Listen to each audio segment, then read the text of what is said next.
Всем привет, меня зовут Веруша, и в этом видео я буду говорить о том, где сейчас познакомиться мужчине, женщине, молодому человеку и девушке. И сейчас, в принципе, если мужчина понравился, то девушка может проявить сама свою симпатию. Я буду говорить о благоприятных местах и менее удачных. Ну, как бы можно попробовать, но вряд ли из этого что-то получится.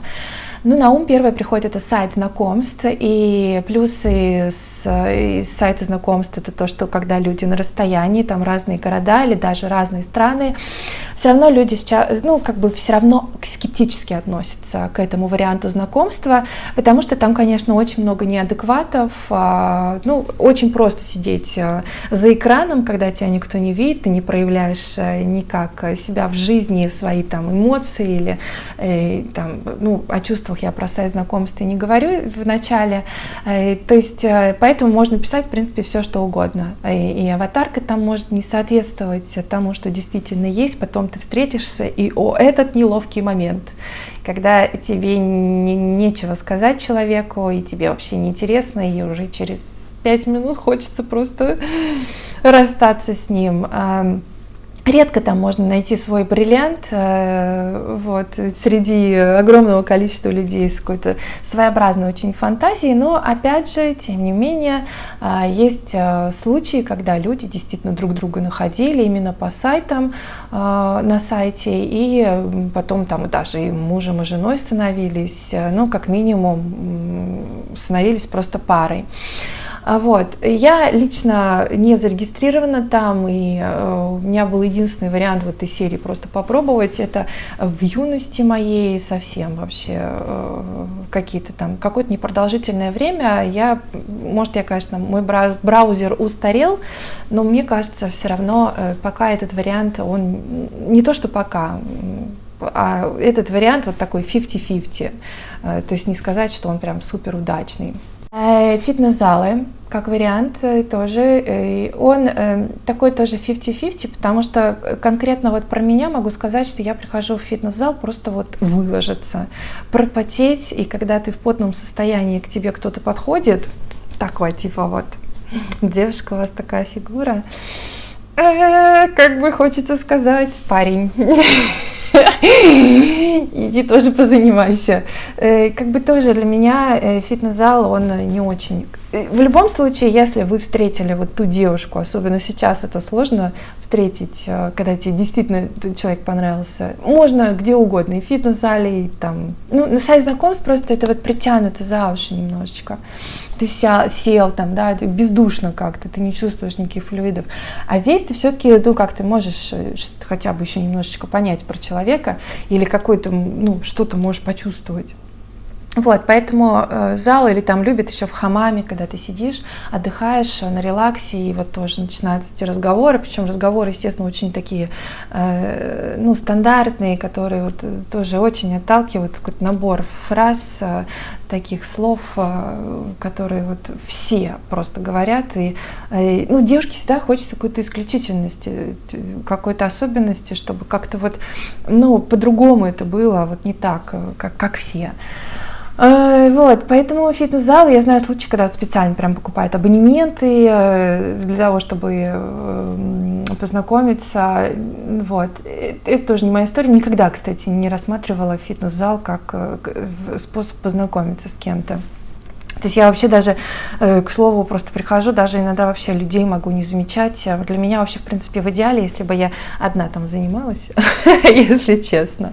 Вообще, я такой лайфхак недавно услышала. Если вы хотите расширять свой круг, вот не просто сидеть дома, к примеру, а чтобы вы куда-то ходили, общались с каким-то большим количеством людей, то начните знакомиться. Вот, например, можно познакомиться сначала с 2 людьми всего, или даже с одним. И этот потом один человек вас может познакомить со своими друзьями. Потом эти друзья познакомят уже с другими друзьями.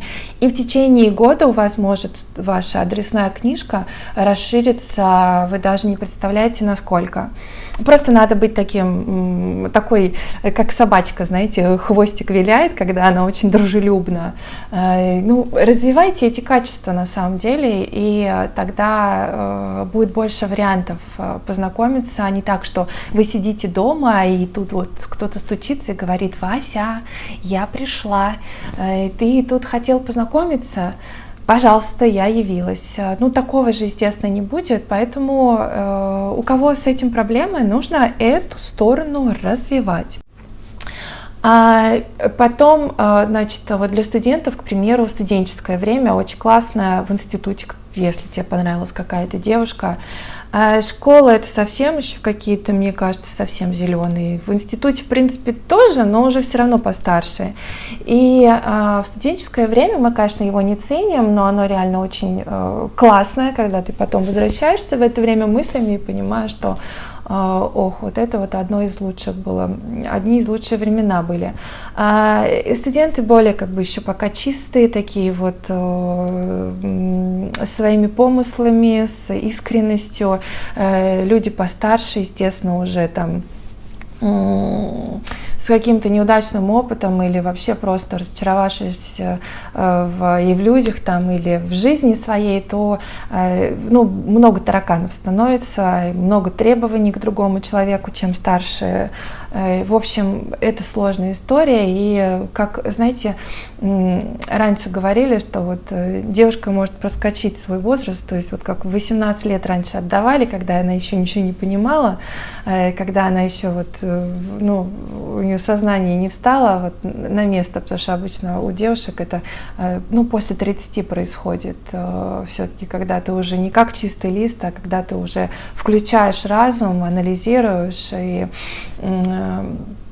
вот, поэтому вот в таком возрасте знакомили, женили, когда еще пока ты в такой бессознанке немножко был. Вот. Поэтому для студентов в институте каком-то познакомиться — это вот прям отдельная история. Но опять же здесь тоже как бы плюсы, да, но минусы в том, конечно, что ребята еще такие тоже зеленые, и нет никакой платформы для создания семьи, нет там, может, работы какой-то такой основательной, заработка в том числе. В общем, это для тех, кто готов там любить и ждать. Такая история Ромео и Джульетты, может быть. Ну, потому что вариант, когда родители там как-то помогают потом, если люди действительно познакомились и влюбились друг в друга, я такое как бы не очень тоже приветствую. На работе из плюсов это когда ты можешь как бы, да, понять, как-то посмотреть на человека, на его поведение, то есть какое-то время ты можешь понаблюдать за ним, не просто вот ну, незнакомый человек, и ты тут раз такой подошел. То есть как ты можешь какие-то слова сначала, там парочку фраз, да, как-то, ну, проявить себя изначально и посмотреть на реакцию другого человека, как-то на работе попроще с одной стороны, а с другой стороны я тоже против работы, потому что ты потом будешь с этим человеком работать, и ну, вообще для меня лучше работа и личная жизнь, ее просто не смешивать. И если ты постоянно будешь видеть своего человека на работе, это, мне кажется, могут очень быстро надоесть друг другу. Ну, реально, лучше дела вообще такие не смешивать, любовь и работа. Вот. Ну, кто-то вот встречает, может, какие-то трудоголики встречают, которые вот просто засиживаются на работе, у них вариантов нету.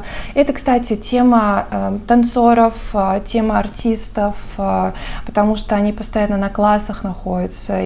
Огромное количество, да, актеров, которые, ну, в своем цеху, скажем так, находят кого-то, ну, потому что они постоянно на работе. Поэтому эта тема такая трудоголиков. Они либо на работе, либо на гастролях. На отдыхе кто-то знакомится, прям специально тоже едет. Это именно вот за счет такого, ну, романтик сразу, там и море, или океан, и сразу хочется как бы ты, ну, все получить от отдыха вот по максимуму. Вот. Тоже не рассматривала такой вариант никогда. И, в принципе, вот где было бы мне лично знакомиться... со мной знакомился мужчина вы не поверите, в магазине. Я выбирала арбуз. Вот, и он подошел, это вот летом было, и он со мной поделился, что он так давно не может встретить никого и так хочет ему. Ну, ему лет 50, и он, это молодежь еще так брыкается и говорит, что это мне сейчас девчонки не нужны. А когда ты уже в возрасте один, то действительно хочется встретить кого-то, общение хочется, проводить время вместе, больше это ценится. И он поделился, что очень ухаживает за собой, но не может встретить и готов. Он говорит, я готов на любые подвиги, и, там, в Италию поехать и туда, и сюда, все, что хочет девушка, но вот не встречается, вот тоже, видите, проблема. Дальше, сейчас погода будет хорошая. Раньше, например, там, наши родители там, в советское время знакомились на танцах, тоже как вариант, или в каком-то дом-отдыхе. Сейчас будет хорошая погода, и лето наступает, будет наступать весна, когда вот птички поют, и хочется любви, хочется встретить кого-то, то парки, какие-то общественные места. Это такая вот очень спокойная, благоприятная атмосфера, поэтому это как бы да. Кафе, я тоже как бы против кафе, потому что в кафе ты обычно приходишь с кем-то общаться, а тут кто-то хочет вклиниться в твой разговор, это как бы, немножко не по этикету и не по, как бы это не очень прикольно. Когда тебя кто-то там перебивает или хочет... в общем, это какая-то в кафе, это странная история, честно могу сказать. Хотела еще сказать, что если не вы подойдете к понравившейся девушке, то к ней подойдет кто-то другой. Поэтому дерзайте, если вам понравился человек, подходите и знакомьтесь. Желаю вам в этом удачи и до новых встреч в следующем видео. Пока!